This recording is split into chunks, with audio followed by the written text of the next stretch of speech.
وہ خسارہ ہمیشہ یاد رہتا ہے جو کسی اپنے کے ساتھ مخلص ہو کر ملا ہو۔ اس کام کو کرنے میں اور بھی مزہ آتا ہے جسے کرنے سے پہلے لوگ کہیں تم یہ نہیں کر سکتے۔ ان لوگوں سے محتاط رہیں جو باتوں میں مٹھاس اور دل میں زہر رکھتے ہیں۔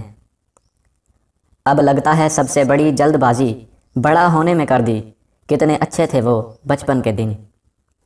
جب نامحرم کے لیے لہجہ نرم ہو جائے تو معاشرے میں بے حیائی پھیلنا شروع ہو جاتی ہے۔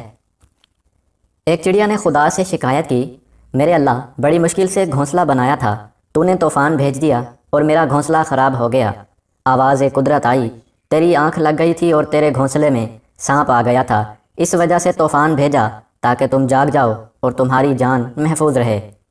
انسان کی زندگی میں نہ جانے کتنی مشکلات اور مصیبتیں آتی ہیں، جس کی وجہ سے بعض اوقات اللہ سے شکوہ بھی کرتا ہے، حالانکہ انسان کو نہیں پتہ ہوتا کہ اس کام میں اللہ کی کون سی حکمت و مصلحت چھپی ہوتی ہے۔ کسی بے قدر شخص سے کی جانے والی محبت آپ کو ساری زندگی کے لیے ذہنی مریض بنانے کو کافی ہے۔ تم سے جھوٹا پیار کرنے والا بات بات پر یہ پوچھے گا کہ تمہیں میرے پیار پر بھروسہ تو ہے نا، اور ایسے ہی لوگ اکثر بھروسے کو توڑ جاتے ہیں۔ زندگی میں سب کچھ بتانے کے لیے نہیں ہوتا، کچھ خاموش ہو جانے کے لیے بھی ہوتا ہے، محسوس ہو جانے کے لیے بھی ہوتا ہے اور بھول جانے کے لیے بھی ہوتا ہے۔